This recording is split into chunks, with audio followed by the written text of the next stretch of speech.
وَإِن يُرِيدُوا خِيَانَتَكَ، اور اے محبوب اگر وہ آپ سے دغا چاہیں گے، خیانت کرنا چاہیں گے، فَقَدْ خَانُوا اللَّهَ مِن قَبْلُ، تو اس سے پہلے اللہ ہی کی خیانت کر چکے ہیں، فَأَمْكَنَ مِنْهُمْ، جس پر اس نے اتنے آپ کے قابو میں دے دیے، واللہ علیم حکیم، اور اللہ جاننے والا حکمت والا ہے۔ یہاں پر یہ فرمایا گیا کہ اگر یہ لوگ جو مسلمان ہوئے ہیں اور قید سے آزاد ہوئے ہیں فدیہ دے کر، اگر یہ آپ کی بیعت سے پھر گئے اور انہوں نے کفر اختیار کر لیا، تو جیسا وہ منظر بدر شریف میں دیکھ چکے ہیں کہ قتل ہوئے، گرفتار ہوئے، آئندہ بھی اگر ان کے اتوار وہی رہے تو انہیں اسی کا امیدوار رہنا چاہیے۔ جب نبی اکرم صلی اللہ علیہ وآلہ وسلم کے پاس بحرین کا مال آیا جس کی مقدار 80,000 تھی، تو حضور صلی اللہ علیہ وآلہ وسلم نے نماز ظہر کے لیے وضو کیا اور نماز سے پہلے کل کا کل تقسیم کر دیا۔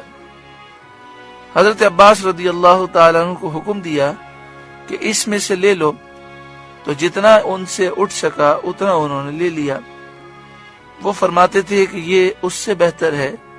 جو اللہ نے مجھ سے لیا، اور میں اس کی مغفرت کی امید رکھتا ہوں۔ ان کی مالداری کا یہ حال ہوا کہ ان کے 20 غلام تھے، سب کے سب تاجر، اور ان میں سب سے کم سرمایہ جس کا تھا اس کا 20,000 کا تھا۔ اللہ تعالیٰ نے یہ خبر دی کہ اگر یہ ایمان پر ثابت قدم رہے تو اس سے بہتر عطا فرمائے گا۔ نبی اکرم صلی اللہ علیہ وآلہ وسلم نے بحرین سے آنے والے مال میں حضرت عباس سے فرمایا کہ آپ بوری بھر لیں اور جتنا بوری میں اٹھا سکتے ہیں اتنا بھر کر اٹھا کے لے جائیں۔ تو حضرت عباس نے جب بوری بھری تو وہ اتنی آپ نے بھر لی کہ آپ سے اٹھتی نہیں تھی، اٹھا کر چند قدم چلتے اور پھر رکھ دیتے اور یہ کہتے جاتے کہ میرے رب نے سچ فرمایا، میرے رب نے سچ فرمایا،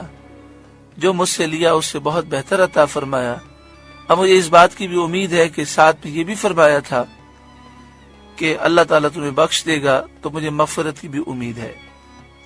پھر آپ نے بھی سنا کہ اللہ تعالیٰ نے ان کے مال میں اتنی برکت عطا فرمائی کہ آپ کے 20 غلام تھے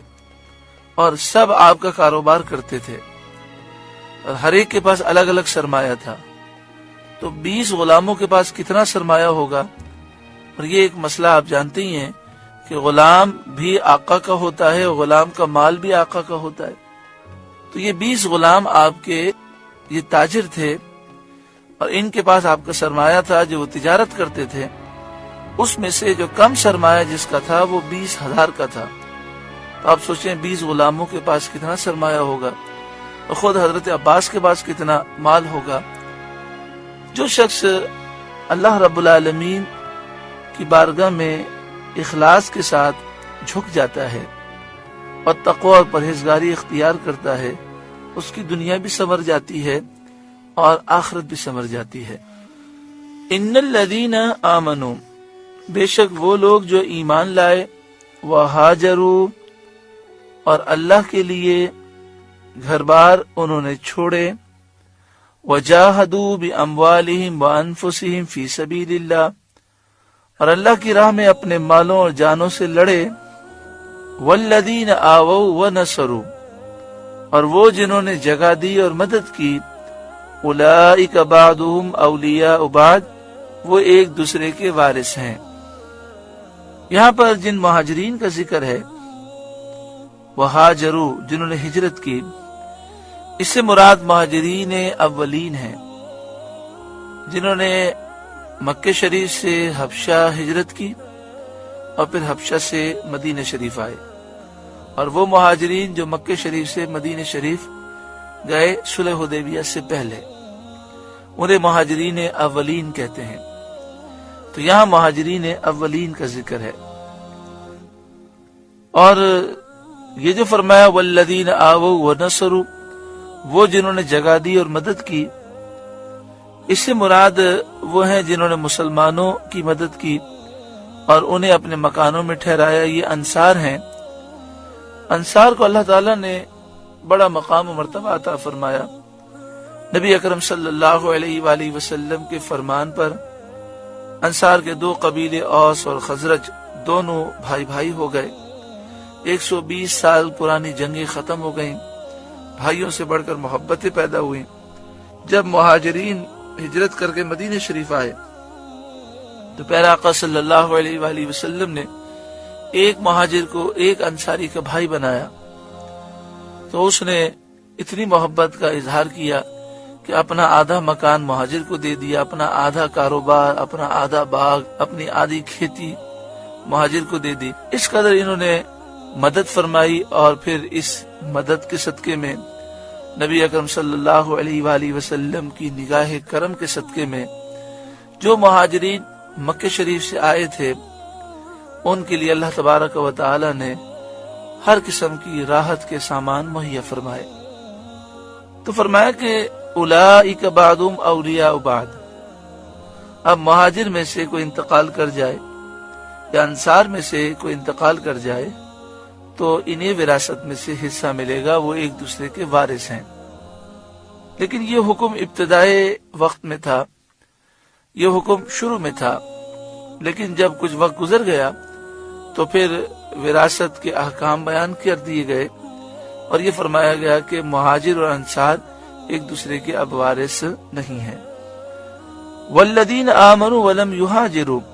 اور وہ جو ایمان لائے اور ہجرت نہ کی اور مکہ مکرمہ ہی میں مقیم رہے، ما لکم من ولایتہم من شیء حتی یہاجروا، تمہیں ان کا ترکہ کچھ نہیں پہنچتا جب تک ہجرت نہ کریں۔ یعنی جو مسلمان مکہ شریف میں ہیں انہوں نے ہجرت نہیں کی تو ان کے اور مدینہ شریف کے مسلمانوں کے درمیان وراثت جاری نہ ہوگی جب تک وہ ہجرت نہ کریں۔